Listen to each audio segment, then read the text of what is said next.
Bagian Kebangunan Rohani bersama Evangelis Yeremia Rim dengan tema Kasih Melanda Sukabumi. Saudara, pelayanan ini merupakan hasil kerjasama antara Gereja Bethel Injil Sepenuh Sukabumi dengan Studio Jangkar Harapan Jakarta. Mari saudaraku kita tundukkan kepala dan kita masuk di dalam doa. Terima kasih banyak ya Tuhan, bahwa Engkau telah melawat umat-Mu di Sukabumi ini. Dan kami yakin ya Tuhan, Engkau akan memberkati KKR ini dari permulaan sampai akhirnya. Kasih-Mu melanda Sukabumi, bahkan kasih dari Yesus Kristus sendiri, kasih agape akan melanda bukan saja Sukabumi, tetapi seluruh Indonesia, bahkan seluruh muka bumi. Maka itu ya Tuhan, kami yakin Roh-Mu yang suci akan ambil alih semua pimpinan dari permulaan sampai akhirnya. Dan kami tahu ya Tuhan, Engkau akan menjamah hati dari anak-anak-Mu, sehingga semuanya boleh mengerti siapakah Yesus itu, dan boleh membawa kabar ini kepada keluarganya masing-masing, dan kepada sesamanya, dan banyak jiwa boleh menjadi milik Engkau untuk selama-lamanya. Mari Tuhan, bentuklah kami semua menjadi tentara-tentara Kristus yang gagah perkasa, yang tidak mundur sekalipun, mau maju terus apapun terjadi sampai Engkau datang kembali. Dan kami tahu ya Tuhan, sebentar lagi Engkau datang, kami semua mendapat pahala yang besar, yaitu di dalam kerajaan surga. Tuhan, jangan sampai satu di antara kami pulang dengan hampa. Engkau berkati hamba-Mu yang memberitakan firman-Mu Tuhan. Engkau urapi dari ujung rambut sampai telapak kaki. Engkau urapi firman-Mu. Engkau jamah hati kami masing-masing. Engkau jadikan kami tanah-tanah subur yang mengeluarkan buah-buah yang lebat dan lesat. Dan kami semua boleh Engkau pakai untuk dikirim di seluruh muka bumi, menjadikan mereka semua murid-murid Engkau. Terima kasih Tuhan, bahwa Engkau sudah memberkati dan mengabulkan doa-doa kami. Di dalam nama Yesus kami berdoa. Haleluya. Amin. Kita angkat satu pujian, besar dan perkasa Allah kita. Besar dan perkasa Allah kita, besar dan dahsyat Dia. Besar dan perkasa Allah kita, besar dan dahsyat Dia. Angkatlah panggilmu dan suaramu, puji Sang Raja. Besar dan perkasa Allah kita, besar dan dahsyat Dia. Besar dan perkasa, besar dan perkasa Allah kita, besar dan dahsyat Dia. Haleluya. Besar dan perkasa Allah kita, besar dan dahsyat Dia. Haleluya. Angkatlah panggilmu dan suaramu, puji Sang Raja. Besar dan perkasa Allah kita, besar dan dahsyat. Saya mengundang bangkit berdiri. Besar dan perkasa Allah kita, besar dan dahsyat Dia. Besar dan perkasa Allah kita, besar dan dahsyat Dia. Angkatlah panggilmu dan suaramu, puji Sang Raja.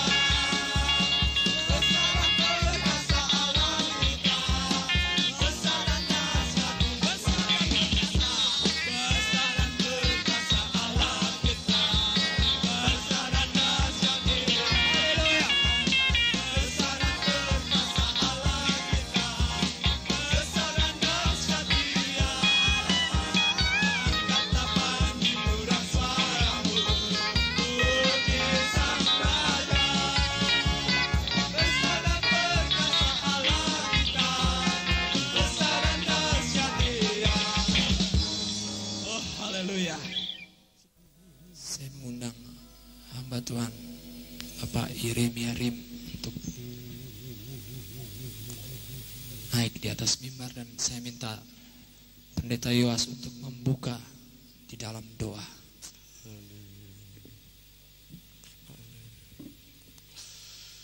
Kami sangat bersyukur Tuhan Amin Tuhan untuk Yesus. kehadiran-Mu di tengah-tengah kami. Oh, haleluya. Dan kami percaya Engkau akan menyatakan isi hati-Mu kepada Amin, kami. Tuhan Yesus. Kami siap menerimanya Tuhan. Amin. Dan kami terlalu yakin bahwa terobosan rohani akan terjadi di antara kami.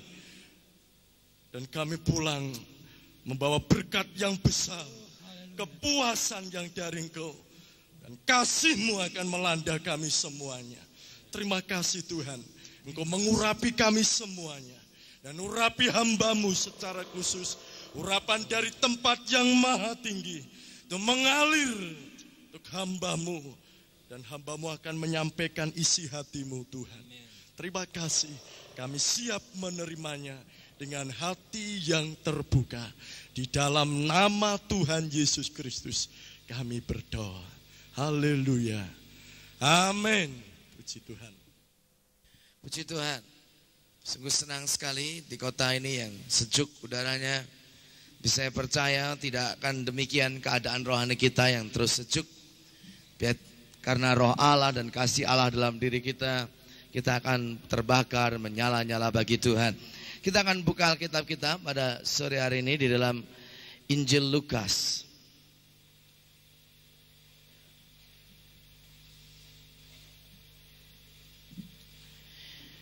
Kita akan melihat dalam Injil Lukas pasal yang ke-17.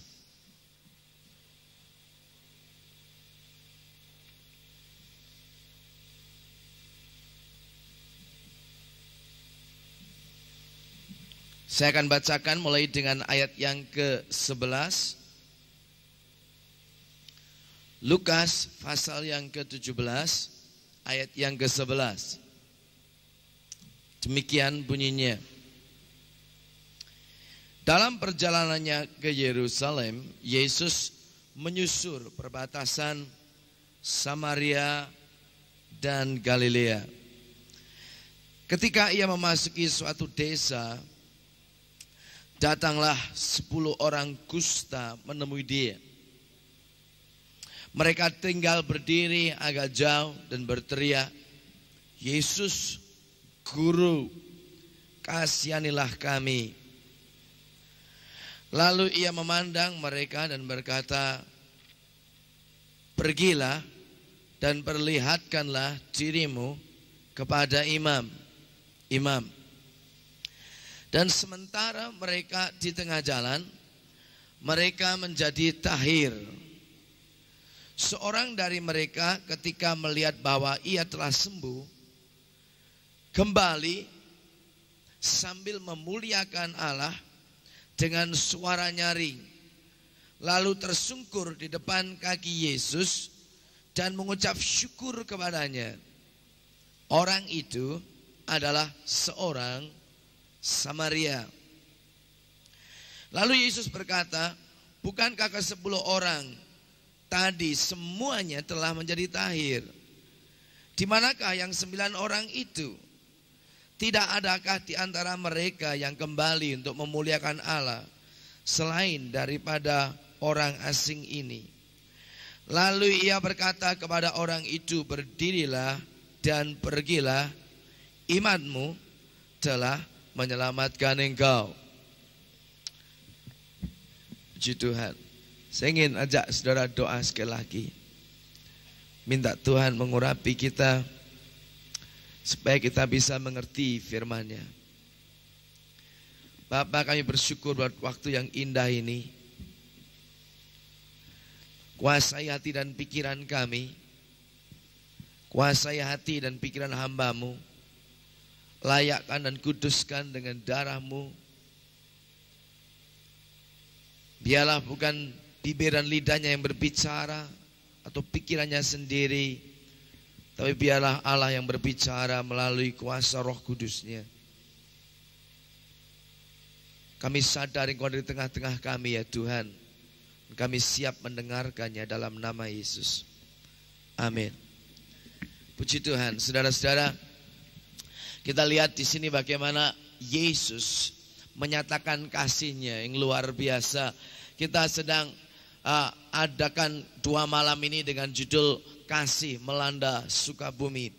Makin hari makin saya rasa bahwa kasih Allah secara obral Allah nyatakan di seluruh dunia ini. Makin hari makin saya lihat bukti dan kenyataan daripada kasih Allah yang begitu luar biasa dinyatakan di banyak tempat di seluruh dunia ini. Tadi malam saya ada di Solo. Jadi saya ke Bangun Rohani di Solo satu malam. Tadi pagi jam 7 saya terbang ke Surabaya. Bukan untuk pulang, tapi hanya sampai di airport dan ganti plane. Langsung disusul istri saya dari rumah dan naik plane sama-sama ke Bandung. Memang secara manusia kami capek, tetapi hati kami bersuka cita, hati kami gembira melihat bagaimana Allah melawat khususnya Indonesia pada waktu ini. Saya rasa inilah zaman untuk Indonesia dilawat oleh Allah dengan cara yang dahsyat sekali, seperti belum pernah terjadi sebelumnya.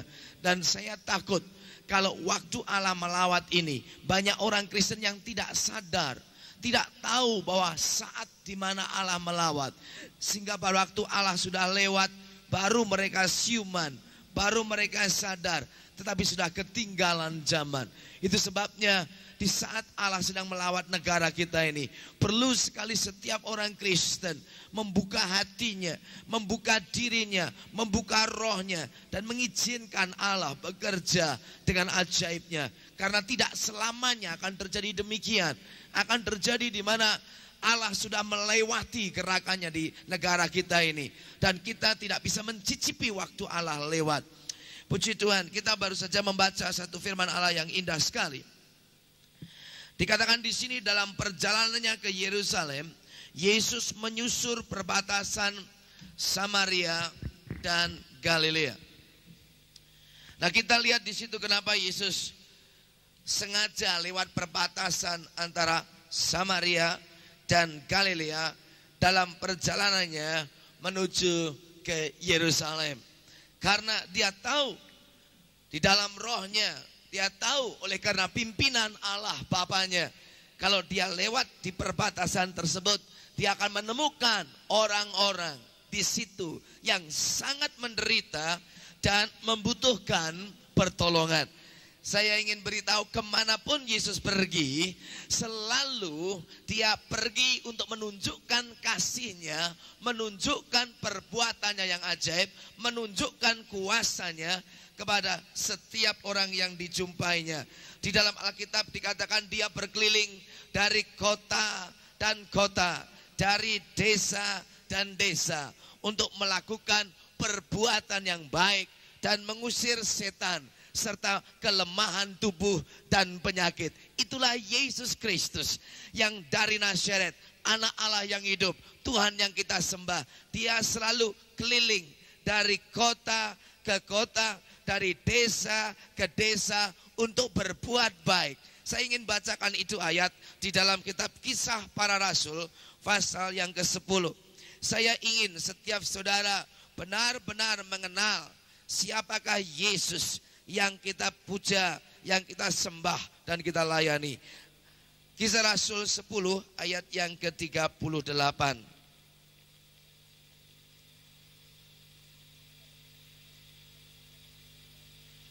Dikatakan demikian. Yang ada Alkitab silakan membuka, dan yang tidak membawa Alkitab dengarkan baik-baik. Kisah Rasul pasal yang ke-10 ayat 38. Dikatakan di sini, yaitu saya baca ayat 37 dulu. Kamu tahu tentang segala sesuatu yang terjadi di seluruh tanah Yudea, mulai dari Galilea sesudah baptisan yang diberitakan oleh Yohanes, yaitu tentang Yesus yang dari Nazaret, bagaimana Allah mengurapi dia dengan Roh Kudus dan kuat kuasa. Dia yang berjalan keliling, Yesus berjalan keliling sambil berbuat baik dan menyembuhkan semua orang yang dikuasai iblis, sebab Allah menyertai dia. Inilah yang dilakukan oleh Yesus 2000 tahun yang lalu. Tetapi saya ingin katakan di sini bahwa apa yang Yesus lakukan tidak hanya berhenti 2000 tahun yang lalu. Sampai detik ini Yesus Kristus tidak berubah. Dulu, sekarang, sampai selamanya dia tetap berjalan keliling untuk melakukan kebaikan serta menyembuhkan orang yang sakit dan mengusir setan. Amin, saudaraku. Amin. Jadi sampai saat ini pun Tuhan tidak berubah. Dia tetap berjalan keliling dari kota ke kota, dari desa ke desa, memakai hamba-hambanya yang diurapi juga dengan kuasa Roh Kudusnya untuk melakukan kebaikan dan juga mengadakan mujizat, yang sakit disembuhkan, yang dirasuk setan dilepaskan. Itulah yang Yesus kerjakan.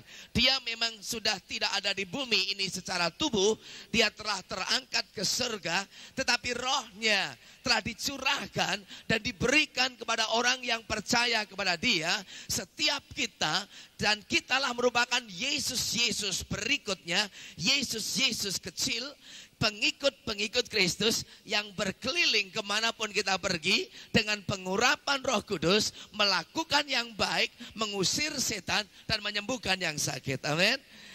Dia tidak bisa lagi jalan-jalan di kota Sukabumi karena dia tidak punya kaki, karena dia sudah di surga. Kakinya ialah kaki saudara. Dia tidak bisa keliling di jalan Sukabumi sambil berkata dengan mulutnya karena dia sudah di surga. Tapi mulut saudara adalah mulutnya untuk melakukan yang baik, menyembuhkan yang sakit dan mengusir setan. Nah, kalau orang Kristen mengerti demikian ini, maka benar-benar orang sekitar kita yang belum mengalami kasih Allah akan dilanda dengan kasih-Nya. Saya ingin katakan di sini bahwa kasih melanda Sukabumi itu tidak cukup dengan hanya kita bikin kebaktian di gedung olahraga yang indah ini dengan musik yang megah dan mengundang penginjil dari kota lain untuk berkhotbah.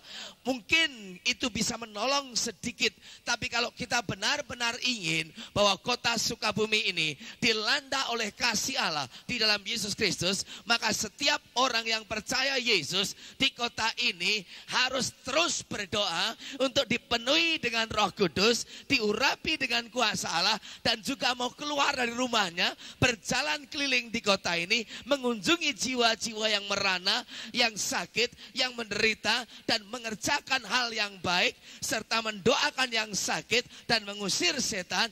Baru Sukabumi dilanda dengan kasih Allah. Amin. Tidak bisa tergantung pada pribadi seseorang, seorang pendeta, seorang gembala, seorang penginjil untuk menyatakan kasih Allah kepada dunia adalah tugas dan pekerjaan bagi setiap orang yang mengaku dirinya percaya kepada Yesus Kristus. Firman Allah mengatakan sebelum Yesus Kristus datang kedua kali, bahwa bumi ini, seluruh bumi itu akan dipenuhi dengan kemuliaan Allah. Seperti air menutup apa? Lautan. Seluruh muka bumi akan dipenuhi dengan kemuliaan Allah. Seperti air menutup lautan. Dan firman Allah juga mengatakan sebelum Yesus Kristus datang kedua kali, yang berarti akan datang masa penghakiman, pembalasan, penghukuman bagi orang fasik dan jahat dan berdosa. Sebelum itu terjadi, Alkitab katakan, maka Injil kerajaan ini akan diberitakan ke seluruh muka bumi dan menjadi kesaksian bagi segala bangsa. Baru setelah itu kesudahan alam itu datang. Yang ketiga, sebelum Yesus datang yang kedua kali, Alkitab katakan akan terjadi satu kebaunan rohani yang dahsyat, menyapu bersih muka bumi ini, sehingga setiap lutut akan bertelut. Dan setiap lidah akan mengaku bahwa hanya Yesus Kristus sajalah adalah Tuhan. Siapa yang percaya itu? Angkat tangan. 1, 2, 3, lumayan, lebih dari 5 orang. Siapa percaya itu firman Allah yang saya katakan tadi? Dan bisa terjadi, dan pasti terjadi. Amin. Jadi sebelum Yesus datang, yang pertama saya katakan tadi, bahwa bumi akan dipenuhi dengan apa? Kemuliaan Allah. Seperti air menutup lautan.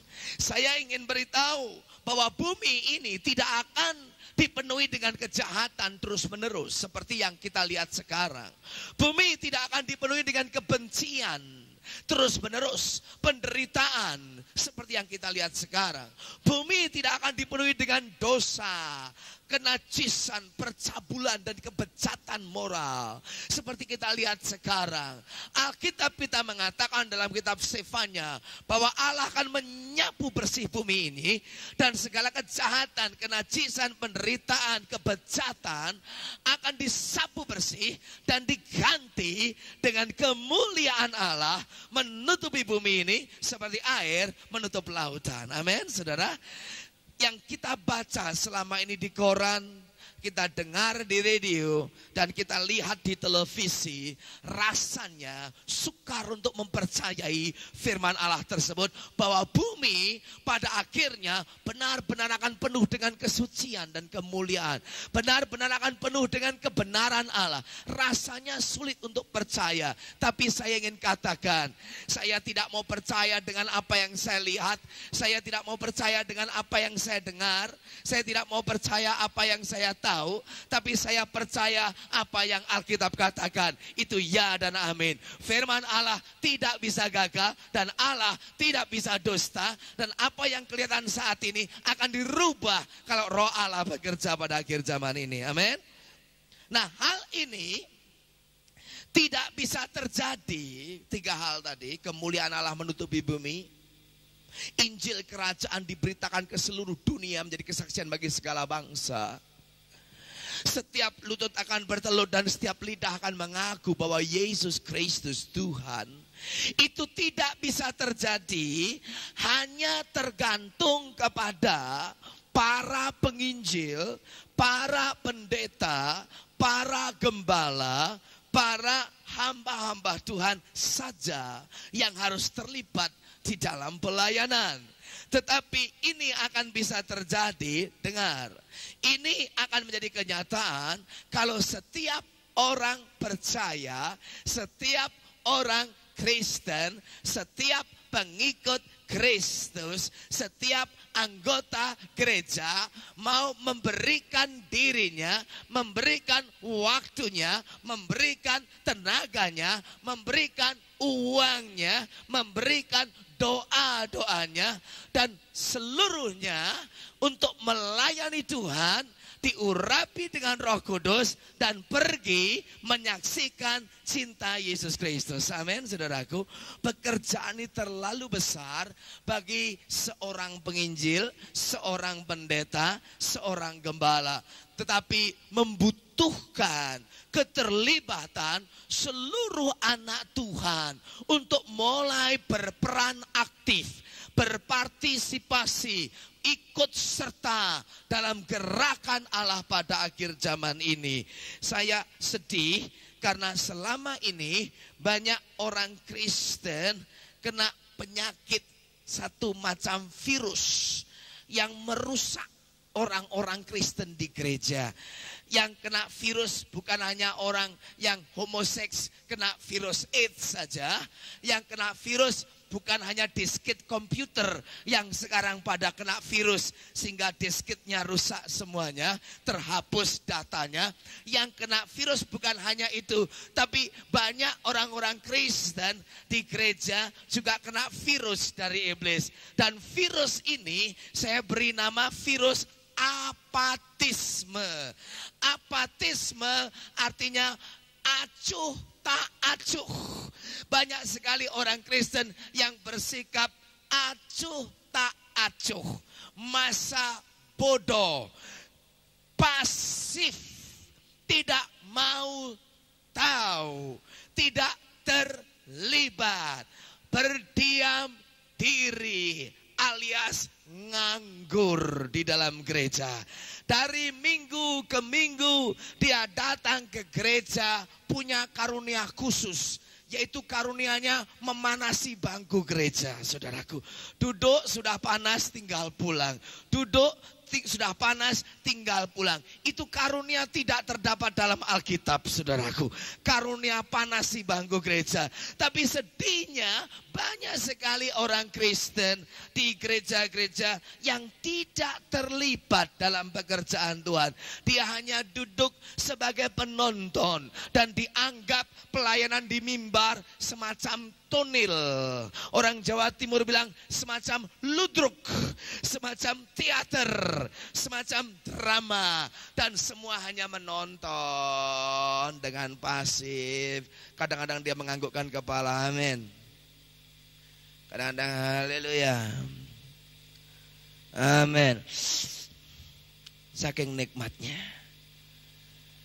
Nah, inilah virus rohani yang menggerogoti orang-orang Kristen, yang menyebabkan kelumpuhan rohani, yang menyebabkan stagnation, pembendungan daripada arus Injil dan kasih Allah kepada dunia sekitar kita. Jangan salahkan iblis terlalu banyak, tapi banyak salahnya orang Kristen yang kena virus apatisme, acuh tak acuh, masa bodoh, tidak mau tahu, MALAS. Apa itu? Malas. Kita membiarkan dunia berbaris menuju jurang kebinasaan dan neraka, sementara kita duduk dengan tenang di dalam gereja, hanya memonopoli surga bagi diri kita sendiri. Betapa kejamnya diri kita. Kalau kita ingin kasih, mana tandanya tadi? Tulisannya mana? Kasih melanda Sukabumi. Oh, ini ada di atas. Terima kasih. Kalau kita ingin kasih melanda Sukabumi, melanda itu satu banjir yang mengalir.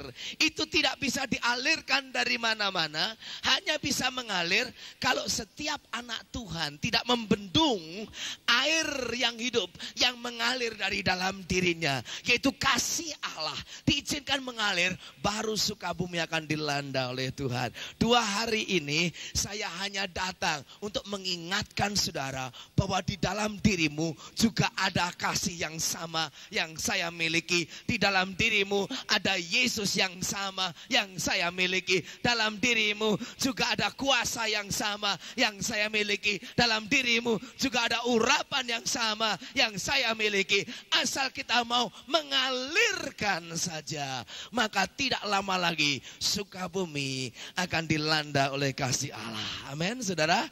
Kita baca dalam Yohanes pasal yang ke-7.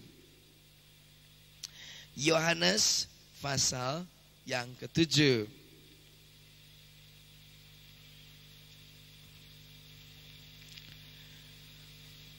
Ayat yang ke-38 dan 39. Yohanes pasal yang ke-7. Ayat yang ke-38 dan 39 yang berbunyi demikian. Barang siapa percaya kepadaku, seperti yang dikatakan oleh kitab suci. Perhatikan, dari dalam hatinya akan mengalir apa? Aliran-aliran air hidup. Dalam terjemahan bahasa Indonesia yang lama disebutkan dari dalam perutnya, dari dalam bagian yang paling dalam akan mengalir sungai-sungai air hidup. Out of his innermost being shall flow rivers of living waters. Satu air yang mengalir, yang dimaksudkan ayat yang ke-39 dikatakan, yang dimaksudkannya ialah roh yang akan diterima oleh mereka yang percaya kepadanya. Sebab roh itu belum datang karena Yesus belum dimuliakan. Jadi kalau setiap orang Kristen yang percaya Yesus dipenuhi dengan Roh Kudus, maka di dalam hatinya ini, di dalam lubuk yang paling dalam, di dalam rohnya akan terdapat sumber yang akan menjadi sungai yang mengalir banyak sungai, bukan hanya satu sungai. Dikatakan aliran-aliran, tidak hanya aliran tapi aliran-aliran. Dalam bahasa Inggris rivers, bukan hanya river tapi rivers. Ada banyak sungai yang mengalir dari hati setiap orang yang percaya, dan aliran air itu membawa kehidupan bagi setiap orang yang dialirinya dan dibasahinya. Apa ini? Itulah yang dikerjakan oleh urapan Roh Kudus bagi setiap orang yang percaya. Akan ada aliran air keselamatan, sehingga orang yang dekat dengan kita mendengar Injil Yesus Kristus, kena aliran keselamatan, orang itu diselamatkan. Ada aliran pengampunan, sehingga orang yang hidup di dalam dosa dan kesalahan datang kepada Yesus melalui kita, boleh mulai mengalami segarnya aliran pengampunan, dan orang itu diampuni dosanya. Ada aliran apa? Aliran kasih. Setiap orang yang dekat dengan kita bisa merasakan kasih Allah daripada diri kita. Aliran apa? Aliran sukacita. Sehingga orang yang dekat dengan kita itu akan dapat merasakan sejuknya, segarnya, karena dibasahi dengan sungai sukacita. Sehingga untuk sukacita tidak perlu dipaksa-paksa, tidak perlu dipompa-pompa, tidak perlu dibuat-buat, akan mengalir dengan sendirinya. Karena di dalam diri kita ada Roh Kudus, ada Yesus, dan itu sungai mengalir. Ada sungai mengalir apa? Sungai penyembahan. Mulai mengalir dengan penyembahan, sehingga waktu orang di sekitar kita melihat kena kebanjiran sungai penyembahan itu, orang sadar Allah hadir. Sehingga pada waktu anak Tuhan menyembah Tuhan, itu menarik hadirat Allah turun. Orang di sekitarnya rasa kalau begini Allah hadir di tengah-tengah kita. Ada aliran apa? Sungai kuasa, sehingga orang dekat kita kena kuasa Allah. Sungai aliran apa? Kesembuhan, mujizat, dan banyak lagi. Sungai-sungai itu mengalir semuanya. Masalahnya di sini, banyak orang Kristen tidak menyadari bahwa di dalam hatimu ada potensi yang dahsyat, yang tak terbatas, yang Roh Kudus sudah kerjakan. Karena itu banyak sekali orang Kristen karena tidak menyadarinya, sehingga membendung sungai-sungai tersebut. Berdiam diri, malas, acuh tak acuh, mementingkan diri sendiri, tidak terbeban, tidak punya visi, dingin rohaninya, suam-suam rohaninya. Akibatnya apa? Sungai yang begitu banyak dibendung, dan orang di sekitar kita tidak bisa mengalami aliran hidup yang mengalir dalam diri kita.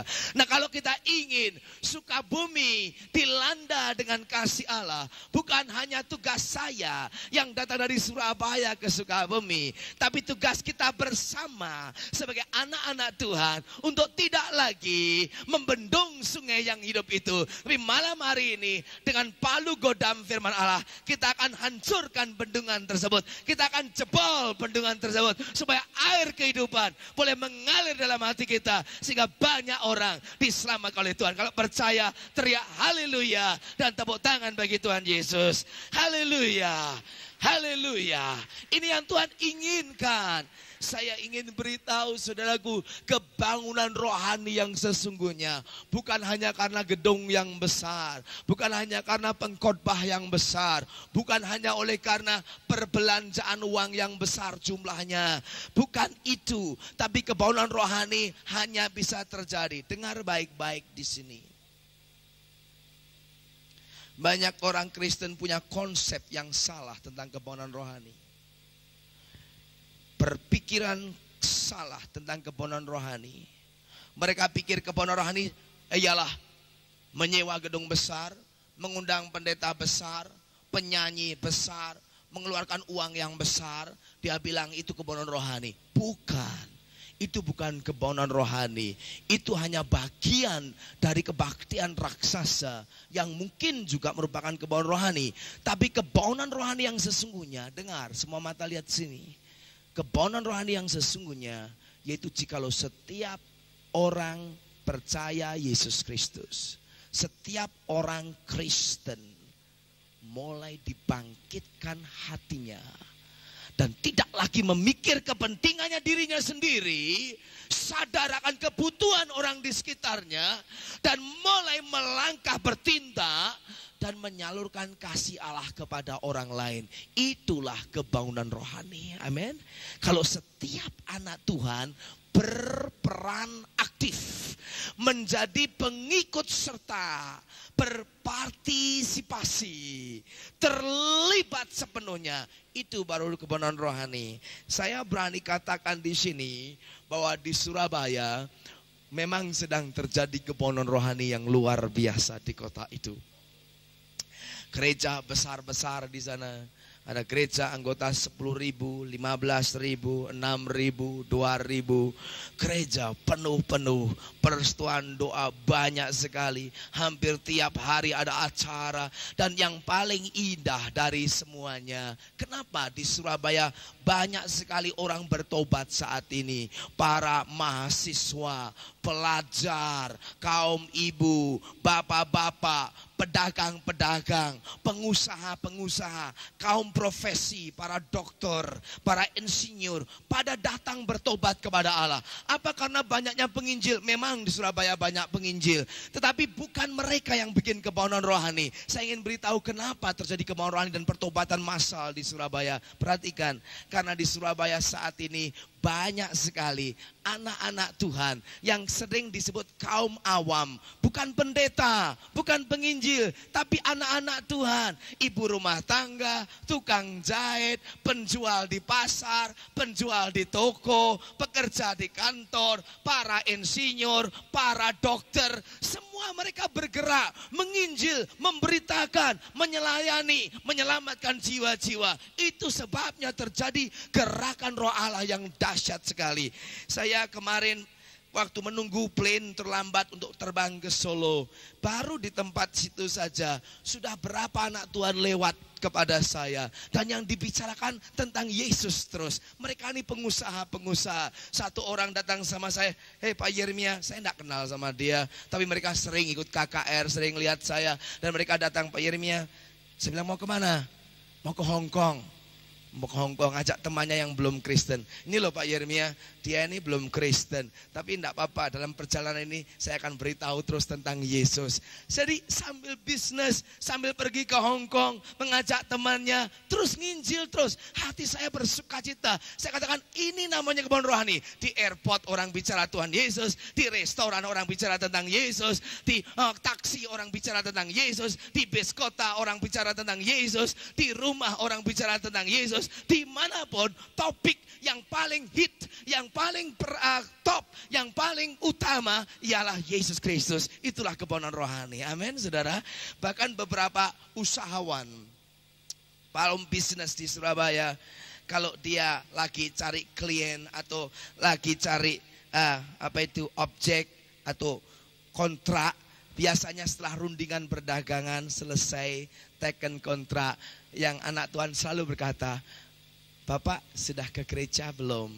Atau "Kau sudah ke gereja belum?" Selalu diakhiri dengan demikian. Dan saya punya teman dari Banjarmasin, dari Balikpapan datang ke Surabaya untuk usaha. Ketemu sama bisnismen, pengusaha juga. Setelah transaksi, setelah negosiasi, selalu dikatakan yang dari Surabaya bilang, "Kamu sudah ke gereja belum?" Kaget. Kok saya ketemu 2-3 orang pertanyaannya sama. Setelah selesai ngomong-ngomong soal dagang, kok selalu tanyanya, "Sudah kenal Yesus belum?" Jadi ini orang heran, di Surabaya ini ada apa. Saya ingin beritahu saudaraku, kalau kita ingin Sukabumi dilanda dengan kasih Allah, hai orang-orang Kristen, malam hari ini engkau harus dilepaskan dari virus-virus dari iblis. Yaitu virus apatis, acuh tak acuh, malas, egois, mentingkan diri sendiri, tidak mau tahu, masa bodoh, pasif, suam. Ini yang menghalangi kasih melanda Sukabumi. Amin. Tidak ada yang amin.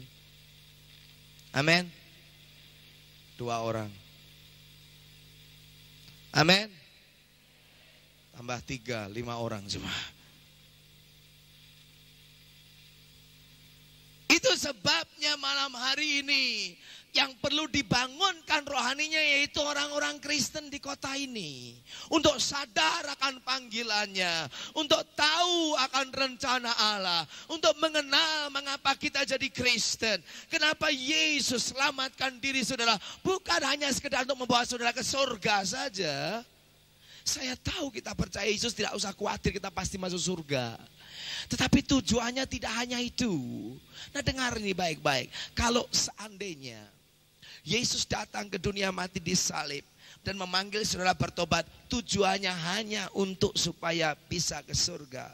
Maka cara yang terbaik dan tercepat untuk mencapai tujuan tersebut ialah sesudah kita berdoa dan terima Yesus, percaya, bertobat, saat itu sebaiknya Tuhan bunuh kita semua supaya kita mati dan cepat dan langsung dan direct dan sekaligus masuk surga semua. Bukankah begitu? Tapi kenapa Tuhan Yesus izinkan kita hidup setelah kita percaya Yesus dan bertobat? Karena tujuan jadi Kristen bukan hanya jadi mati masuk surga. Tujuannya ialah supaya kita di dunia ini boleh menjadi saksi-saksi Kristus. Sehingga melalui kita banyak orang lain yang hidup dalam kegelapan, yang hidup dalam penderitaan, yang hidup dalam sakit penyakit, yang hidup dalam sesat, dalam dosa, dalam siksaan, dan akhirnya maut dan neraka. Mereka boleh diselamatkan melalui kita yang sudah lebih dulu diselamatkan oleh Tuhan Yesus Kristus. Amin. Nah, kalau tujuannya untuk masuk surga saja secepat mungkin, maka kalau saya menginjil KKR begini kan gampang sekali. Saya beritahu tentang Yesus, siapa yang percaya dia diselamatkan, yang tidak percaya dihukumkan. Lantas saya undang siapa mau bertobat maju ke depan, orang maju ke depan bertobat. Saya ajak doa untuk terima Yesus, Tuhan Yesus, Tuhan Yesus, masuklah dalam hatiku, masuklah dalam hatiku. Begitu amin, saya ambil, saya punya senapan mesin saudaraku, AK-47 atau M16 dan tembak semua. Dan semua mati langsung masuk surga semua kan saudaraku. Ya tentunya saya yang masuk neraka, tapi yang lain masuk surga. Kalau memang hanya itu, tapi saya percaya tidak begitu. Tuhan izinkan kita tetap hidup di dunia ini dengan tujuan ribuan, ratusan ribu, jutaan yang lain yang belum pernah mencicipi, merasakan kemanisannya, keindahannya, sukacitanya, mengenal Injil Yesus Kristus. Mereka juga boleh mengalami melalui kita yang sudah lebih dulu diselamatkan dan diurapi dengan Roh Kudus, supaya dengan kuasanya, bukan kemampuan kita, tapi dengan kuasanya kita dapat menyalurkan Injil kepada yang lain. Amin. Saya ingin beritahu saat ini hampir separuh dari penduduk dunia yang 4 miliar atau 5 miliar ini belum pernah dengar Yesus Kristus, belum pernah dengar Injil. Dan sementara orang Kristen hanya dengan tenang nyanyi, doa, nyanyi sedikit, doa sedikit, firman Tuhan sedikit, persembahan sedikit, makan banyak, saudaraku. Hanya begitu terus. Saya kira tidak. Tuhan inginkan kita mulai bangkit. Di tangan kita, di hati kita, Allah telah berikan tanggung jawab atas dunia ini supaya diselamatkan oleh Tuhan. Amin. Sudah mengatakan saya nggak bisa, saya ibu rumah tangga. Setiap saudara bisa dipakai Tuhan. Baik engkau ibu rumah tangga, engkau guru, engkau penjaga toko, setiap kita bisa dipakai Tuhan. Yang penting ada kasih terhadap orang-orang lain, ada belas kasihan kepada orang-orang lain, ada beban, ada kerinduan untuk orang lain juga boleh merasakan apa yang sudah kita rasakan. Saudara, kalau ada sungai dibendung dan tidak mengalir, itu akan mendatangkan penyakit bagi sungai itu sendiri. Kenapa? Karena sampah-sampah yang mengalir akan tertampung dan tidak tersalur dengan bersih, sehingga berhenti di situ, airnya tidak mengalir, air yang menggenang menjadi sarang nyamuk malaria, iya, sehingga yang tergigit kena sakit demam. Makanya banyak anak Tuhan yang panas dingin, panas tidak, dingin tidak, alias suam. Nah, yang suam ini yang Tuhan katakan, aku akan ludahkan engkau dari mulutku, aku akan muntahkan engkau dari mulutku. Kenapa orang Kristen suam? Karena sungainya tidak pernah mengalir, sehingga banyak nyamuk malarianya bertelur di situ dan gigiti dan jadi penyakit demam, panas dingin, ya panas ya dingin, ya panas ya dingin. Kalau ada penginjil datang panas sedikit, penginjilnya pergi dingin lagi, penginjil datang lagi panas lagi, penginjil pulang dingin. Nah, ini Kristen yang panas dingin begini ini, yang loyo kayak yoyo begini, naik turun terus-terusan, ini yang suam, ini yang akan dimuntahkan Tuhan dari mulutnya. Doa saya, 2 malam ini bukan merupakan kebangunan rohaninya, tapi 2 malam ini merupakan titik tolak untuk terjadinya dan mulainya kebangunan rohani di kota Sukabumi secara merata, supaya seluruh Sukabumi benar-benar dibangunkan oleh Tuhan di saat yang akan datang. Kenapa? Karena setiap anak Tuhan mulai sadar akan perannya, sadar akan fungsinya, sadar akan tugasnya, sadar akan panggilannya sebagai anak Tuhan. Amin. Saya sering katakan demikian, tidak ada pengangguran dalam kerajaan Allah, tidak ada. Setiap orang dipakai Tuhan, sampai anak kecil pun dipakai Tuhan. Kami lihat di persekutuan kami yang ada di Jawa Timur, di sebuah kota kecil, anaknya yang kecil datang ke persekutuan, papa mamanya tidak percaya Tuhan. Anaknya dengar firman Allah, anaknya bertobat terima Yesus. Anak itu paling berumur 9 tahun, mungkin lebih muda lagi, 8-9 tahun. Dan anak itu dipenuhi dengan Roh Kudus. Anak itu mulai berdoa dengan bahasa roh. Anak itu mulai dipenuhi dengan kasih Allah. Anak kecil itu mulai punya beban, mulai tanggung jawab untuk menyelamatkan jiwa. Dan anak itu pun sudah mulai bisa berdoa syafaat dengan air mata meleleh, menangisi siapa? Orang tuanya yang belum mau bertobat, orang tuanya yang belum kenal Yesus, orang tuanya yang masih hidup dalam dosa. Dan itu anak kecil yang dianggap remeh oleh manusia, tapi di hadapan Allah, ini anak kecil adalah alat yang besar bagi kerajaan Allah. Amin. Dan dia pulang, dia bersaksi kepada papa mamanya, dan tidak perlu waktu lama sesudah itu, saya ingin beritahu saat ini papa mamanya bertekuk lutut di bawah kaki Yesus Kristus. Karena anak kecil yang umur baru 7-9 tahun ini, saya ingin beritahu, setiap saudara bisa dipakai Tuhan. Mungkin saya katakan, saya bodoh, saya nggak pernah sekolah, saya baca juga loncat-loncat, nggak bisa tulis. Saya nggak peduli. Engkau mungkin bodoh, mungkin engkau tidak bisa tulis dan baca, tapi saya ingin beritahu, hatimu ada kasih Allah. Itu modal yang cukup bagi saudara untuk merubah dunia ini bagi kemuliaan nama Tuhan. Saya pernah berkhotbah satu gereja di kota Kertosono di Jawa Timur. Satu kali hari Minggu ada acara baptisan. Ada sekelompok orang, kira-kira 30-40 orang yang dari desa sekali. Dari pakaiannya saya tahu mereka orang desa, pakai songkok, pakai kopiah peci hitam itu. Banyak yang masih pakai kerudung, orang-orang desa datang. Saya heran, ini kebaktian, saya bikin seri meeting Kamis, Jumat, Sabtu, Minggu. Minggunya kok banyak orang baru dari desa yang mau dibaptis. Saya sempat tanya kepada mereka semua, ini dari mana? Oh, kami dari desa sekian belas kilo. Kok bisa kenal Yesus bagaimana? Oh, kami di desa ini semua 40 orang kenal Yesus karena ibu satu ini. Satu ibu siapa? Ibu ini adalah satu-satunya orang yang percaya Yesus di seluruh desa itu. Dan saya ingin beritahu, ibu ini sudah tua dan jelek lagi, saudaraku. Buta huruf, gak bisa baca dan gak bisa tulis. Tapi di mata Allah, ibu ini cantik jelita. Karena apa? Hatinya cinta dengan Tuhan Yesus Kristus. Amin, saudaraku. Dan satu kali ada seorang yang ditabrak mobil di desa itu dan sudah diobatkan, dibawa ke dukun dan tidak sembuh. Ibu ini berkunjung ke rumah tadi dan berkata kepada pemuda yang ditabrak, yang cacat badannya karena ditabrak oleh mobil. Dia bilang begini, ibu itu tidak bisa bicara banyak, cuma bicara begini, kalau anak muda, kamu mau percaya sama Gusti Yesus, dia bilang, Tuhan Yesus yang saya percaya, saya mau berdoa untuk kamu dan Tuhan pasti sembuhkan. Ini tulang-tulangnya pada patah semua.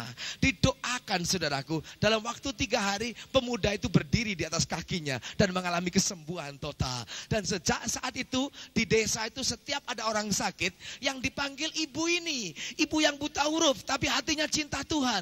Dia doakan. Dari 1, 2 orang, 3 orang, sampai 30, sampai 40. Bertobat semua, kenal Yesus. Sampai sekarang di desa itu ada gereja, ada kumpulan, ada ibadah, ada kebaktian. Gara-gara satu ibu yang mungkin buta huruf, mungkin tidak ada artinya di hadapan manusia, tapi tidak mau membendung air yang hidup untuk mengalir dalam dirinya. Diizinkan sungai itu mengalir, sehingga orang yang kena sungai itu mengalami keselamatan daripada Tuhan. Amin.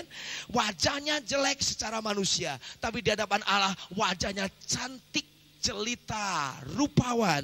Karena apa? Alkitab mengatakan betapa eloknya dan betapa indahnya telapak kaki orang yang pergi memberitakan Injil. Saya ingin beritahu, kalau orang menginjil, memberitakan Injil, menyelamatkan jiwa-jiwa, memberikan kesaksian tentang Yesus di hadapan Allah, telapak kakinya aja cantik. Kalau telapak kakinya aja cantik, apalagi wajahnya, saudaraku. Coba lihat telapak kaki saudara. Cantik nggak, saudaraku? Jelek sih, karena nggak pernah pergi memberitakan Injil. Perginya ke tetangga-tetangga, cuman gosipin aja. Tambah buruk tuh. Tapi kalau sudah pergi memberitakan Injil, telapak kakinya saja cantik. Apalagi wajah kita. Dan inilah rahasia yang akan terjadi, yang akan membuat bagaimana kita ingin melihat kebawaan rohani di kota ini. Dan malam hari ini sebelum kebaktian berakhir, saya tidak akan hanya berdoa untuk orang yang maju ke depan untuk bertobat, tapi saya juga ingin berdoa untuk orang-orang Kristen yang mau bertobat dari kemalasannya, dari acuh tak acuhnya, untuk dilepaskan dari virus-virus iblis itu, untuk dilepaskan dari pasifnya, kesuamannya, sehingga sudah pulang dari sini sadar bahwa di dalamku ada Yesus, di dalamku ada firman Tuhan, di dalamku ada kuasa Roh Kudus, di dalamku ada pengurapan. Aku juga bisa dipakai Tuhan dan saudara mau bersaksi dan Tuhan akan menyertai saudara. Amin, saudara. Yesus katakan, aku menyertai engkau sampai kesudahan alam. Kita akan kembali kepada Lukas pasal yang ke-17 tadi. Lukas pasal yang ke-17. Yang berbunyi demikian. Yang tadi dikatakan ayat yang ke-11 sampai yang ke-19 tadi. Yesus jalan keliling dan lewat perbatasan antara Galilea dan Samaria. Dan Alkitab katakan pada satu desa di perbatasan itu, maka ada berapa banyak orang kusta? Berapa? 10 orang kusta. Yang Alkitab katakan mereka berdiri agak jauh dan berteriak dari jauh, berkata begini, Guru atau Rabi, kasihanilah kami. Yesus sementara berjalan, dia memandang orang yang kusta itu. Yesus sengaja pergi lewat perbatasan. Kenapa? Zaman dulu, kalau ada orang kena penyakit kusta, kalau sekarang disebut penyakit lepra. Siapa pernah lihat orang penyakit kusta? Angkat tangan. Sudah tahu penyakit kusta, lepra, ya, yaitu yang syaraf-syarafnya diserang sehingga mati, jari-jarinya bisa putus, telinganya bisa putus, hidungnya di sini bisa putus, ya, bulu matanya rontok semua. Dan kalau bisa menyerang bagian mata, syaraf-syarafnya mati, sehingga pada waktu kena angin dan bola mata kering, tidak bisa kedip lagi dan terancam buta. Dan orang-orang yang serang penyakit kusta ini zaman dulu dikategorikan, digolongkan dengan orang yang najis, orang berdosa. Makanya dalam Alkitab kalau ada orang sakit kusta mengalami kesembuhan, tidak disebut orang kusta itu sembuh, tapi Alkitab berkata orang kusta itu tahir, ditahirkan. Dalam bahasa Inggris disebut cleansed, tidak dikatakan heal atau sembuh.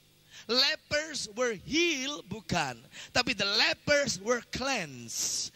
Orang-orang yang kusta itu ditahirkan, dibersihkan, disucikan. Jadi kalau ada orang kusta, itu seperti dianggap orang buangan, orang najis, orang kotor. Kisahnya begini waktu itu peraturannya, kalau ada orang yang sakit kusta, ada bintik-bintik putih di kulitnya, maka orang tersebut akan dibawa kepada seorang imam, dan imam meriksa. Jikalau bulu-bulu tubuhnya itu mulai ikut menjadi putih juga, setelah dia dikarantinakan selama 1 minggu, tidak boleh kumpul orang, maka dia harus dikarantina, diasingkan lagi selama 7 hari, 1 minggu. Dan kalau sudah sembuh, tidak meluas tapi tetap di situ, maka orang tersebut dikembalikan lagi kepada masyarakat, dinyatakan tahir, bukan kusta. Tapi setelah 7 hari berikutnya dan dilihat makin merambat dan betul ada kusta, maka hari itu juga, jam itu juga, detik itu juga, ini orang kusta ditendang keluar dari kota tersebut. Tidak boleh tinggal di dalam kota sama sekali. Makanya Yesus lewat di perbatasan antara Galilea dan Samaria, dan di perbatasan tersebut berkumpul orang-orang kusta. Siapakah orang ini? Inilah orang-orang yang telah diusir, dikucilkan, diasingkan, ditendang keluar dari Samaria dan juga dari Galilea. Dan orang yang senasib ini tinggal di perbatasan, merasa dirinya ditolak, tidak diingini, tidak dianggap, dan dibuang. These people are the outcasts. Orang-orang inilah orang-orang buangan yang sudah tidak dihargai oleh manusia, yang dianggap kotor, yang dianggap najis, yang dianggap tidak pantas kumpul dengan masyarakat, sampah masyarakat. Tapi saya ingin beritahu justru kepada orang-orang yang menderita, yang minder, yang hina, yang kotor, yang sudah buangan, yang sudah ditolak, untuk orang semacam itulah Yesus datang khusus melewati mereka. Amin, saudaraku. Lihat cintanya Tuhan. Dia bisa saja lewat Galilea atau lewat Samaria, tapi dia pilih lewat perbatasan. Karena apa?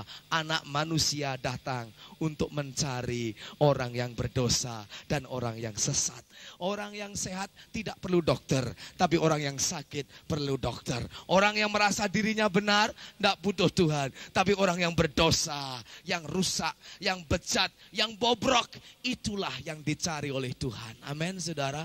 Saya membaca ayat ini saya terharu. Alkitab katakan dalam ayat yang ke-12 bagian terakhir ini, mereka tinggal berdiri agak jauh dan berteriak, "Guru, kasihanilah kami." Mereka berdiri jauh. Kenapa ini? Minder, rendah diri, merasa tidak ada harganya, sehingga mau dekat, ya kalau saya diterima. Mau dekat, ya kalau saya diterima. Di dekat, ya kalau saya dianggap. Makanya jauh-jauh. Banyak sekali orang yang akibat dosa merusak, bukan hanya menimbulkan banyak penyakit, bukan hanya dalam gangguan jiwa, bukan hanya dalam gangguan mental, tapi banyak sekali orang dirongrong hidupnya oleh karena dosa, membuat orang rasa minder, inferiority, merasa dirinya rendah, tidak ada artinya. Kadang-kadang saya lihat anak-anak muda di kota-kota besar yang bajunya keren, rambutnya keren, kelihatannya galak, kelihatannya ganas, ya pakai baju dilipat, kancing dibuka sampai di perut, sehingga piano sama kulintangnya kelihatan semua di sini, merokok.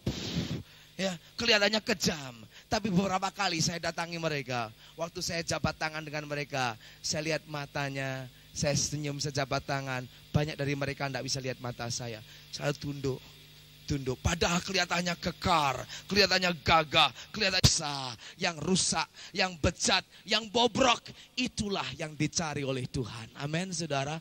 Saya membaca ayat ini saya terharu. Alkitab katakan dalam ayat yang ke-12 bagian terakhir ini, mereka tinggal berdiri agak jauh dan berteriak, "Guru, kasihanilah kami." Mereka berdiri jauh. Kenapa ini? Minder, rendah diri, merasa tidak ada harganya. Sehingga mau dekat, ya kalau saya diterima. Mau dekat, ya kalau saya diterima. Didekat, ya kalau saya dianggap. Makanya jauh-jauh. Banyak sekali orang yang akibat dosa merusak, bukan hanya menimbulkan banyak penyakit, bukan hanya dalam gangguan jiwa, bukan hanya dalam gangguan mental, tapi banyak sekali orang dirongrong hidupnya oleh karena dosa, membuat orang rasa minder, inferiority, merasa dirinya rendah. Tidak ada artinya. Kadang-kadang saya lihat anak-anak muda di kota-kota besar yang bajunya keren, rambutnya keren, kelihatannya galak, kelihatannya ganas. Ya, pakai baju dilipat, kancing dibuka sampai di perut, sehingga piano sama kulintangnya kelihatan semua di sini. Merokok, ya, kelihatannya kejam. Tapi beberapa kali saya datangi mereka. Waktu saya jabat tangan dengan mereka, saya lihat matanya, saya senyum sejabat tangan. Banyak dari mereka tidak bisa lihat mata saya. Saya tunduk. Padahal kelihatannya kekar, kelihatannya gagah, kelihatannya berangasan, kelihatannya kejam. Tapi begitu dilihat sorotan matanya redup dan minder. Kenapa? Dosa membuat banyak orang minder. Orang berdiri di depan, malu. Ya, mau taruh tangannya di mana? Di kelas. Ayo kamu ngucapkan rumus atau ngafalkan. Malu. Taruh tangannya di mana? Taruh sini nggak bisa, taruh sini nggak bisa. Bingung. Mukanya taruh di mana? Hidungnya mau taruh mana? Bingung. Minder, malu. Akibat apa? Dosa.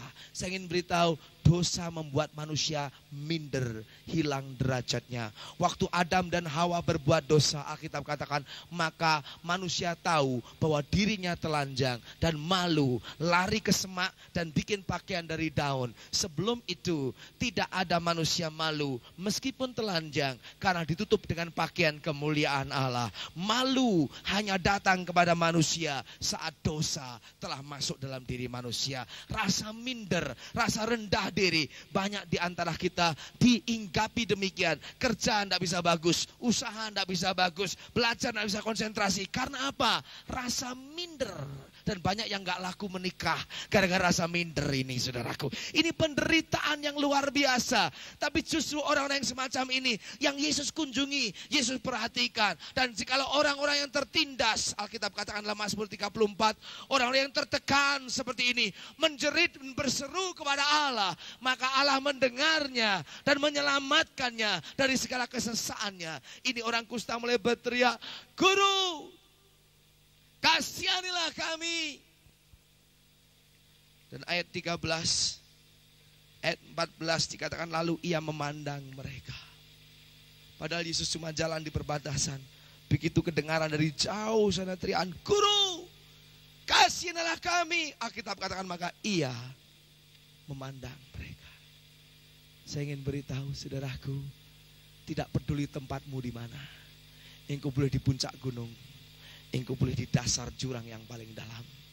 Kalau engkau berseru kepada Tuhan dengan jeritanmu dalam keadaan kesesaan dan tertindas, dimanapun engkau berada, engkau berseru kepada Tuhan, telinga Tuhan tidak pernah tuli untuk tidak bisa mendengar jeritan saudara. Dari manapun engkau menjerit, Allah dengar jeritan saudara. Amin. Dari kamar di mana engkau sudah membasahi 3 bantal dengan air matamu, karena malam itu tidak bisa tidur, penderitaan begitu banyak, dan engkau menangis. Dan di saat menangis dalam kegelapan malam di kamarmu, engkau berseru, "Tuhan Yesus." Ceritamu didengar oleh Tuhan. Engkau di sel penjara yang gelap, dilupakan oleh masyarakat dan sanak famili serta teman. Di saat kegelapan keputusasaan engkau berseria, Yesus kasihilah kami. Saya ingin beritahu, telinga Tuhan mendengar. Amin, saudaraku. Engkau boleh di rumah sakit dan dokter sudah kasih vonis umurmu tinggal 2 minggu lagi. Engkau kena kanker ganas dan tidak bisa sembuh. Dalam keadaan putus asa, panik, sementara maut sudah menjemput saudara. Dan saudara menjerit kepada Yesus, Yesus, kasihanilah kami. Saat itu juga telinga Tuhan terbuka untuk saudara. Dan Alkitab berkata dia tidak hanya mendengar, tapi Alkitab yang lebih indah berkata, maka ia, Yesus, memandang mereka. Apa artinya memandang? Memperhatikan. Dia memperhatikan hidupmu. Dia memperhatikan hidupku. Dia memperhatikan kesesaan, tindasan, tekanan, penderitaan, masalah kita semua. Apa saja yang menjadi penderitaan kita, kalau kita berseru kepada Allah dengan satu ketulusan, in desperation we cry out. Dalam keadaan yang tertekan, putus asa, kita berseru, mohon pertolongan daripada Dia. Saya ingin yakinkan kepada saudara bahwa Dia akan pandang dan perhatikan saudara. Tidak peduli siapakah engkau. Mungkin engkau orang yang paling miskin di Sukabumi ini. Engkau berseru kepada Yesus, Yesus perhatikan engkau. Mungkin engkau yang paling hina di Sukabumi ini. Engkau berseru kepada Yesus, Yesus perhatikan engkau. Mungkin engkau yang paling bodoh, paling bejat, paling rusak, atau paling kaya, paling pandai, paling terkenal, paling baik di Sukabumi. Tapi orang hanya lihat luarnya. Dalam dirimu penuh dengan tekanan, penderitaan, ketidakbahagiaan. Oleh akibat dosa yang tidak pernah dibereskan. Kusta. Bukan hanya kusta dalam tubuhmu. Tapi banyak sekali orang sekarang ini mungkin engkau sehat, tidak sakit kusta dalam tubuhmu. Tapi rohanimu sakit kusta.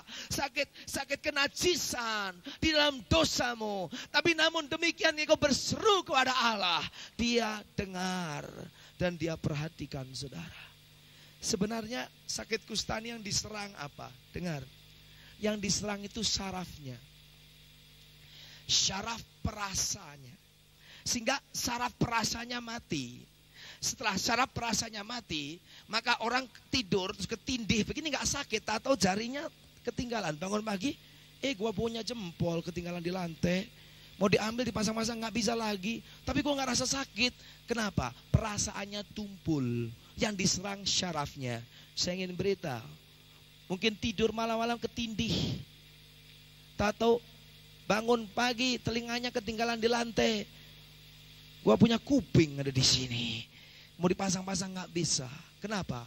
Rasanya sudah mati, tumpul. Nah, saya ingin beritahu. Kusta rohani ialah yang membuat perasaan nuranimu tumpul. Engkau berbuat dosa tapi tidak rasa salah. Engkau berbuat najis tapi tidak tertuduh.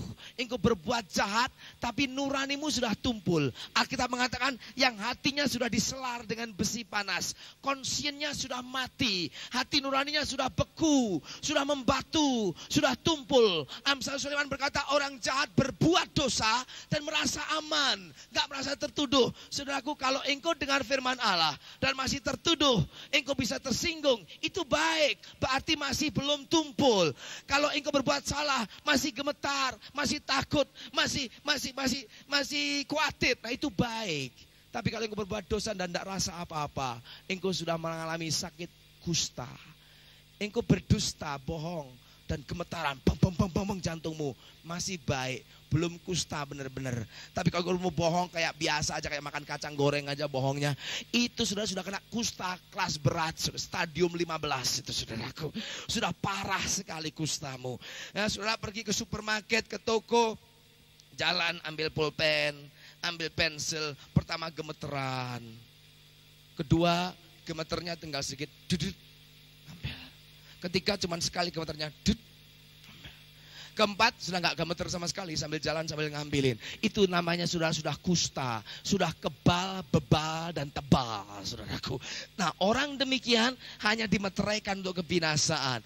Inilah orang kusta yang Yesus cari. Nah, kalau Yesus katakan kepada mereka, berdiri, pergi, dan tunjukkan dirimu kepada imam dalam keadaan kusta. Ini sama dengan cari perkara, saudaraku. Ini cari gara-gara. Karena yang ngusir itu imam. Dilihat kusta, ditendang keluar. Nah, kalau dia berani nunjukkan diri sama imam dalam keadaan kusta, akan dimaki habis-habis. Tidak tahu malu. Kamu busuk. Kamu sudah bobrok. Kamu rusak. Kamu najis. Berani nongol lagi di kota. Diusir mentah-mentah. Bahkan bisa dihajar oleh banyak orang. Tapi Alkitab katakan lain. Kali ini waktu Yesus katakan sama mereka, berdiri, pergi, tunjukkan dirimu sama imam. Alkitab katakan ayat yang ke-14, baca bagian terakhir. Dan sementara mereka duduk, mereka menjadi tahir. Amin. Amin lagi nih, saking bodohnya orang. Maka sementara mereka duduk, mereka menjadi tahir. Amin. Haleluya lagi. Udah bodoh gak tahu malu itu di sana. Baca baik-baik, disuruh lihat Alkitab. Yang gak punya Alkitab lihat sebelahnya. Coba lihat semuanya. Dengar baik-baik. Ini yang bikin bangkrut kerajaan surga. Orang-orang Kristen gak ngerti firman Tuhan ini. Sampai apa aja amin. Amin. Amin. Masuk neraka ya. Haleluya. Jadi ampas di neraka ya, amin.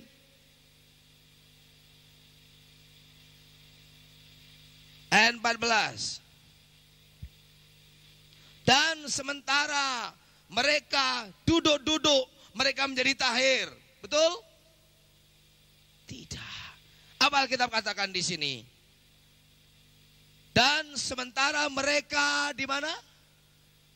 Di tengah jalan. Ini rahasianya. Sementara mereka di tengah jalan, tengah berjalan, sembuh. Inilah tindakan iman. Bayangkan ini 10 orang kusta pada duduk-duduk sakit. Dan Yesus katakan berdiri, pergi ke imam. Mesti terjadi rapat kilat waktu itu. Diskusi singkat. Ini gimana nih? Ini guru nih. Tuhan Yesus suruh kita ngadep ke imam. Kita kan baru diusir dari sana.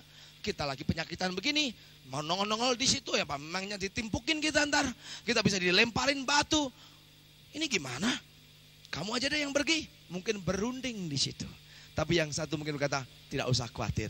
Yang nyuruh bukan orang biasa. Yang nyuruh adalah guru kita. Yesus Kristus. Juru selamat. Mesias. Kristus. Anak Allah. Dan Tuhan sendiri. Perkataannya pasti ada kuasanya. Udah apapun jadinya, kita taat saja sama dia. Mari kita berdiri, kita jalan. Bayangkan saudaraku, mereka jalan masih dalam kusta. Kusta jalan. Ntar gimana nih? Udah diam.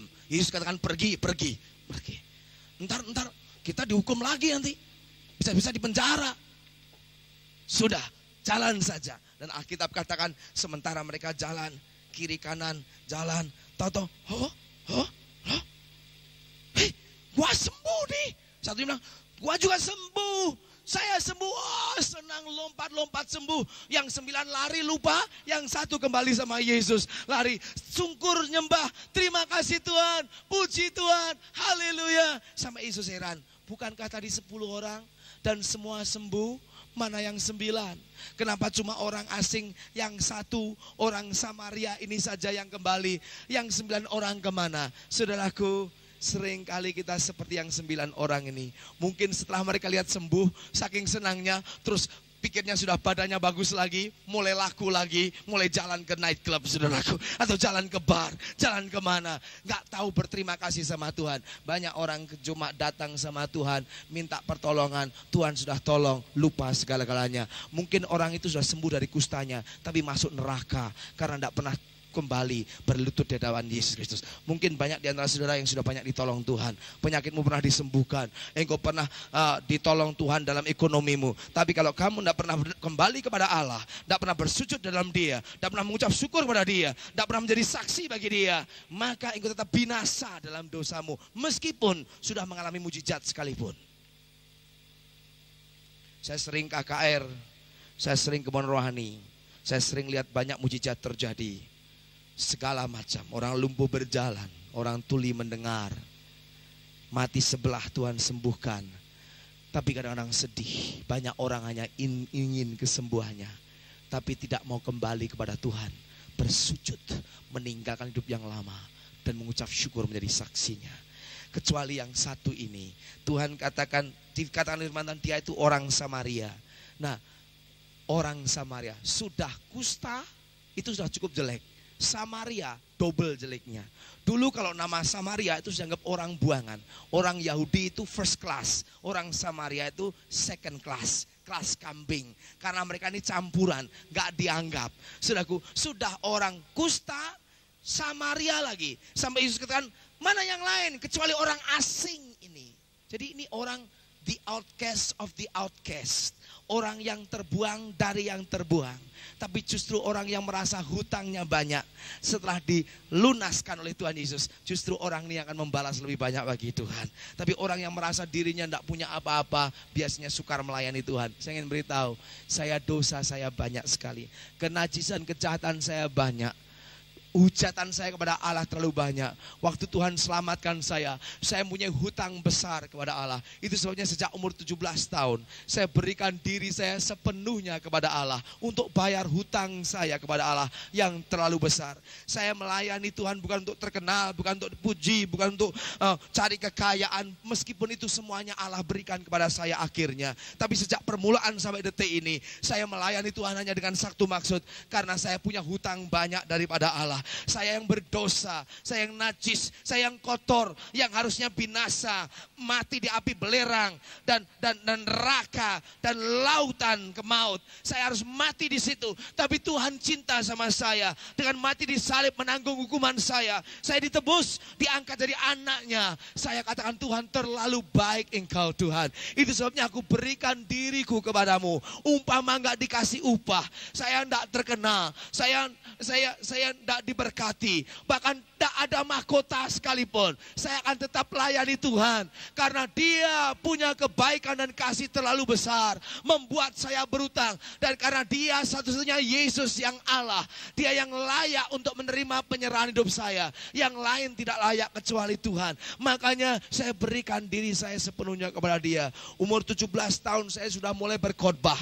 Saya masih di SLTA, saya sudah bikin kebawaan rohani. Umur 19 tahun saya sudah mulai full time, pergi ke negara-negara lain, ke Burma, ke Bangkok, memberitakan Injil. Dan sudah 17 tahun sekarang berlalu, saya tetap melayani Tuhan. Karena apa? Saya salah satu dari orang kusta ini, yang kotor, yang najis, yang terbuang, yang gak ada artinya. Dan Tuhan telah tahirkan saya, sucikan saya, bersihkan saya. Makanya saya lari kembali sama Tuhan, berlutut di hadapannya. Tuhan, terima kasih, aku akan muliakan Engkau dengan mulutku, dengan lidahku, dengan tubuhku, dengan segenap yang ada padaku. Aku akan mengasihi Engkau lebih daripada semuanya. Malam hari ini, berapa banyak saudara yang sudah ditolong Tuhan?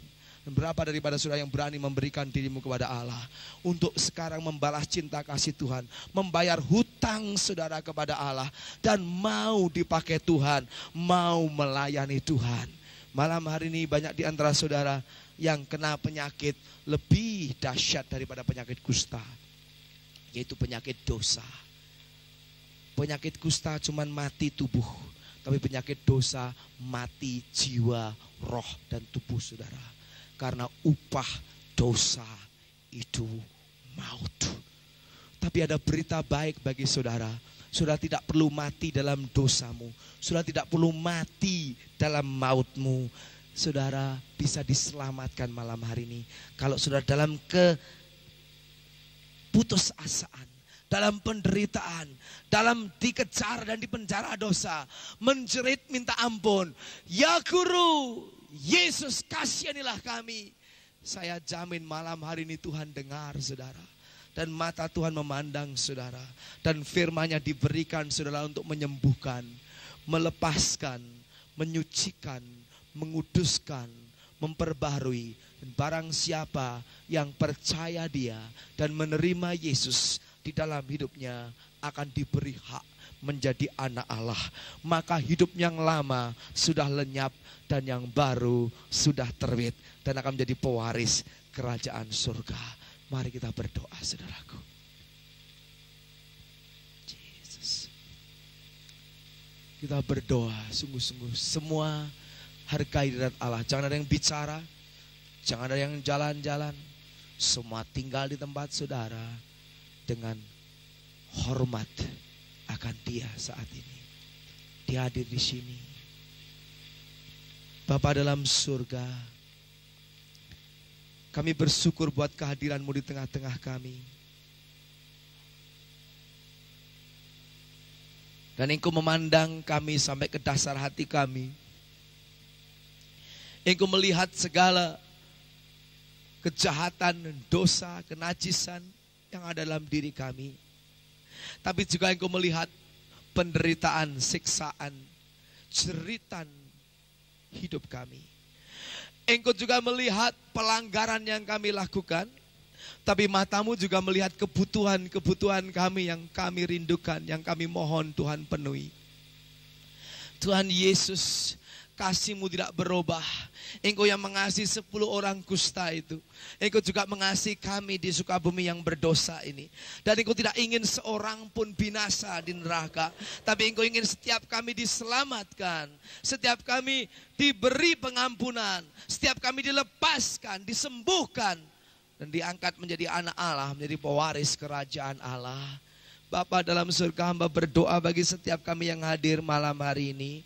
Khususnya mereka yang belum memiliki Yesus sebagai Tuhan dan Juru Selamatnya. Mungkin sudah masuk keluar gereja, tapi tidak pernah bertobat. Tidak pernah membuka hati, merendahkan diri dan mengundang Yesus sebagai Tuhan dan Juru Selamatnya. Tuhan, jamah mereka. Segala setan iblis yang mengikat mereka. Setan kesombongan, kekerasan hati. Setan dusta, segala macam kuasa kegelapan yang menghalangi mereka, yang membutakan mata rohani mereka sehingga tidak bisa melihat keselamatan dan datang kepada Yesus. Segala pekerjaan dan rantai setan iblis aku patahkan, aku hancurkan saat ini juga dalam nama Yesus Kristus. Engkau lepaskan saudara-saudara kami, supaya mereka boleh melihat kemuliaan Allah di dalam Injil Yesus Kristus, berita kesukaan, dan membuka hati dan bertobat kepadamu. Bapa, aku berdoa untuk saudara-saudariku yang malam hari ini telah disentuh hatinya, sadar akan keberadaannya, dan hancur hatinya, dan mau bertobat datang kepada Allah. Setiap orang yang datang kepadamu tidak pernah Engkau menolaknya. Setiap orang yang berseru kepadamu tidak pernah Engkau mengabaikannya, tapi Engkau selalu memperhatikannya, mendengarnya, memandangnya, dan menolongnya. Malam hari ini Tuhan, ulurkan tangan-Mu dan jamah kami. Izinkan kami mengecap kemanisan dan kuasa Allah dalam hidup kami. Jesus. Saya ingin beri kesempatan bagi saudara yang malam hari ini setelah mendengar firman Tuhan, hatinya disentuh dan sadar. Dan saudara tahu apa yang kau butuhkan malam hari ini. Apa yang kau perlukan, yaitu keselamatan, pengampunan dosa, lahir baru, diubahkan oleh Tuhan, bertobat kepada Allah, membuka hati dan ingin mengundang Yesus masuk dalam hatimu. Saya ingin beri kesempatan untuk saudara mau ambil keputusan malam hari ini, khususnya mereka yang baru pertama kali ambil keputusan untuk bertobat dan terima Yesus. Silahkan angkat tangan tinggi-tinggi, dan saya mau berdoa untuk saudara saat ini juga. Angkat tangan tinggi-tinggi, silahkan. Banyak sekali, cepat angkat tangan. Siapa lagi yang sungguh-sungguh ingin mengenal Yesus? Yesus, ya Tuhan tahu, mulai berseru kepada nama Tuhan. Akulah orangnya, aku perlu bertobat.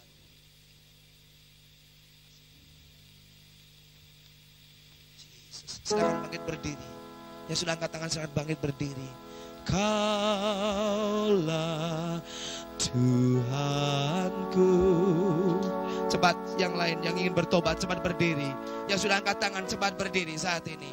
Jangan engkau main-main dengan Allah. Kalau engkau mau bertobat, bertobat sungguh-sungguh. Engkau mau bertobat adalah zamannya, waktunya engkau disembuhkan, engkau diselamatkan. Silakan maju ke depan saat ini yang sudah angkat tangan dan berdiri. Silakan maju ke depan.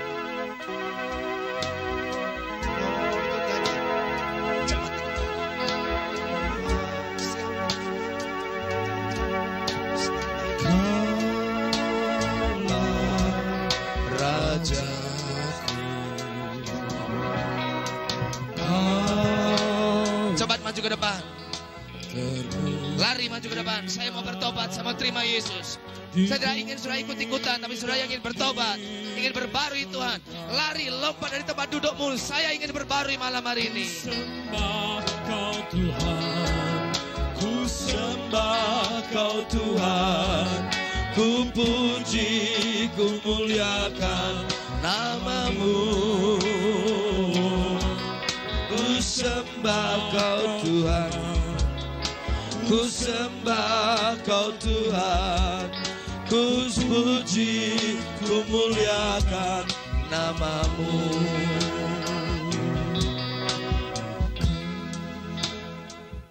Banyak di antara mereka yang sakit mata, Tuhan sembuhkan. Yang sakit pada perutnya, sakit pada kepalanya, sakit pada baunya, pada pinggangnya, pada kakinya. Segala setan penyakit, roh-roh penyakit, roh-roh kelemahan tubuh, dalam matanya, dalam telinganya, sakit penyakit jantung, sakit penyakit kepala, roh penyakit ambeien, roh penyakit tekanan darah tinggi. Aku patahkan engkau dalam nama Yesus Kristus. Aku hancurkan engkau. Segala penyakit leukemia, penyakit kanker, penyakit liver, segala roh penyakit ginjal, aku patahkan kuasamu dalam nama Yesus Kristus. Dan aku ikat engkau saat ini. Dan engkau harus tunduk pada perintahku ini.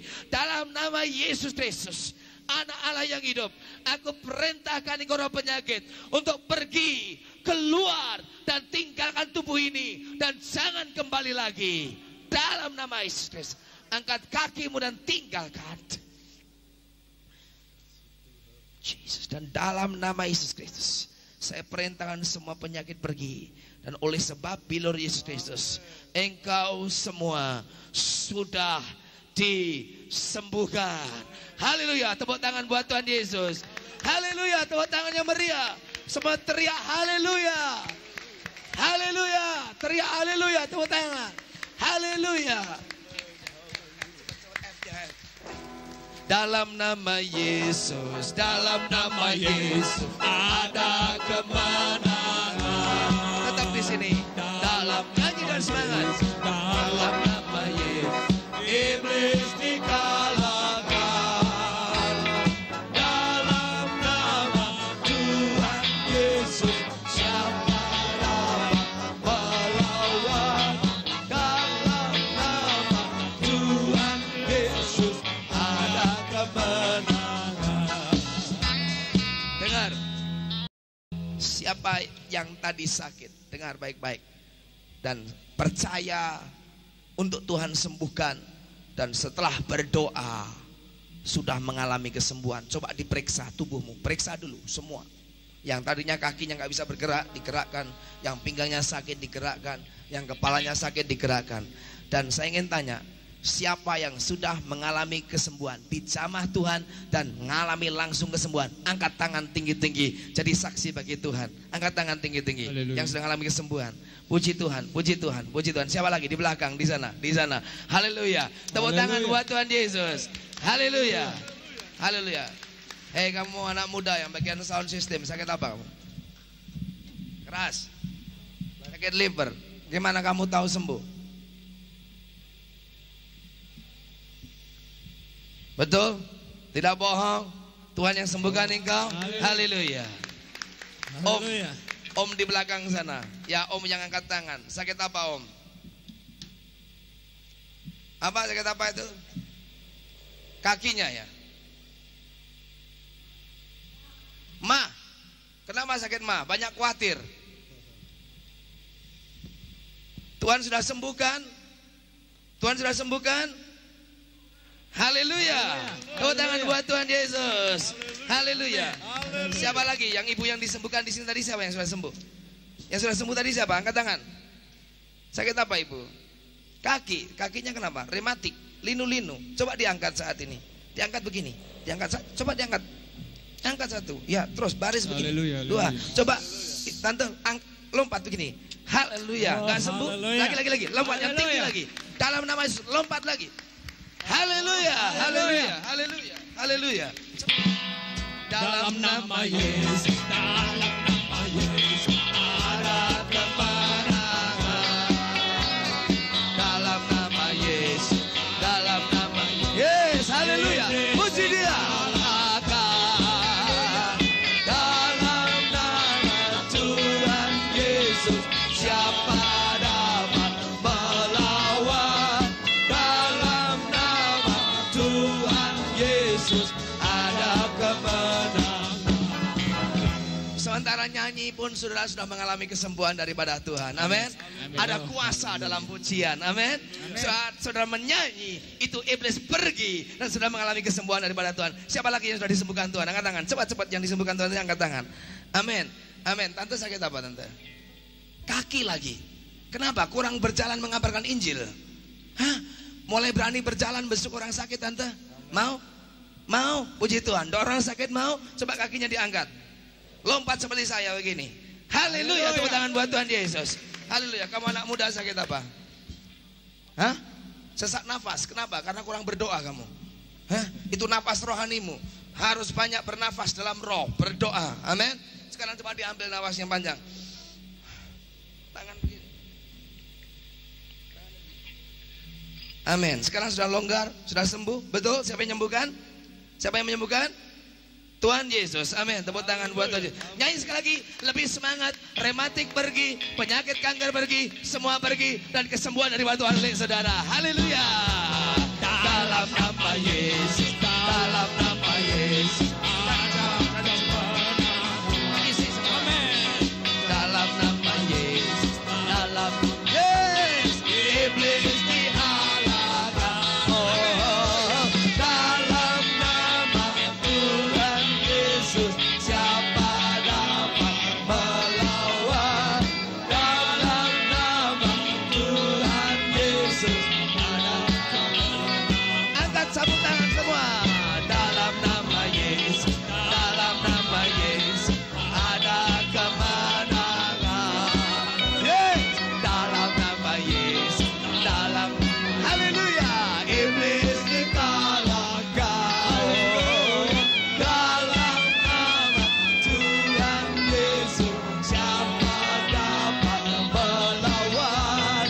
Dalam nama Tuhan Yesus ada kemenangan.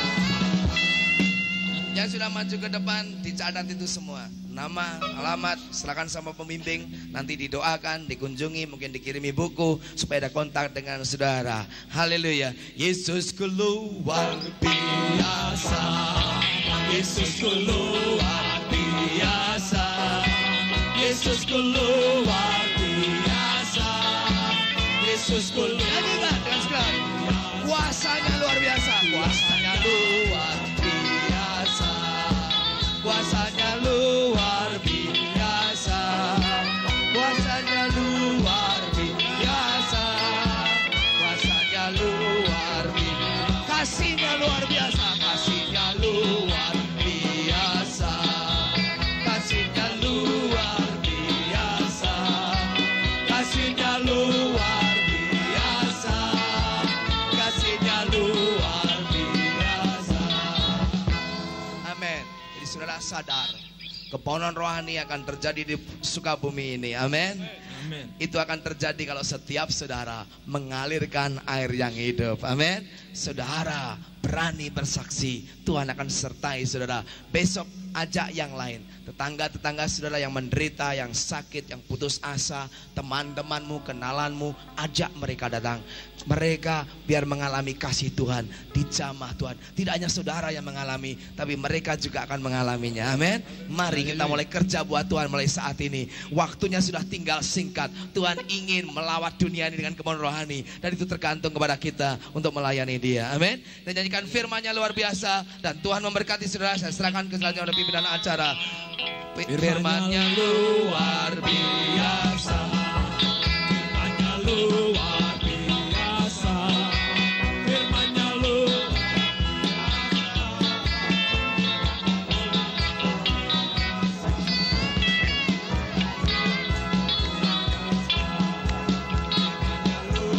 biasa.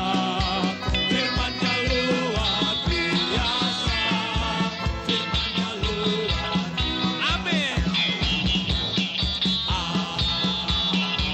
Haleluya. Amin. Haleluya. Amin. Amin. Yesusku luar biasa. Yesusku luar biasa. Yesusku luar biasa. Yesusku luar biasa. Yesusku luar biasa. Amin. Haleluya. Haleluya.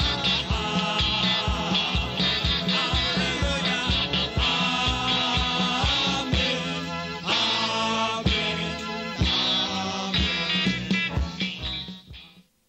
Mari kita akan bangkit berdiri bersama-sama. Kita akan akhiri kebaktian malam hari ini. Kita bersyukur kepada Tuhan. Haleluya. Kami sangat bersyukur Tuhan untuk lawatan-Mu pada malam yang pertama ini. Dan kami terlalu yakin, kami sudah berdoa untuk esok malam Tuhan, Engkau akan bekerja lebih dahsyat lagi. Sebab itu persiapkan kami, persiapkan hamba-Mu, persiapkan semua yang ambil bahagian dalam pelayanan yang besar ini. Terima kasih Tuhan, supaya kasih Allah itu akan nyata melanda kota Sukabumi ini. Terima kasih Tuhan untuk lawatan-Mu yang begitu besar dan ajaib. Untuk kehadiran-Mu yang dahsyat Tuhan, yang kami boleh rasakan. Banyak orang Kau sudah sembuhkan Tuhan. Besok Engkau akan berbuat yang sama, dan Engkau akan lebih bekerja lagi Tuhan. Terima kasih Tuhan. Sebentar umat-Mu akan pulang ke rumah masing-masing. Biarlah damai sejahtera Allah itu akan menyertai kami, tiba di rumah kami dengan selamat. Dan kami masih tetap bersyukur, memuji dan membesarkan Kau yang sudah melawat kami malam ini. Terima kasih Tuhan, terima kasih. Saudara-saudara, terimalah berkat damai sejahtera Allah, yaitu cinta kasih-Nya Tuhan Yesus Kristus dan persekutuan Roh Kudus-Nya menyertai saudara-saudara mulai malam ini sampai Tuhan datang yang kedua kali. Dalam nama Tuhan Yesus Kristus kami berdoa. Amin.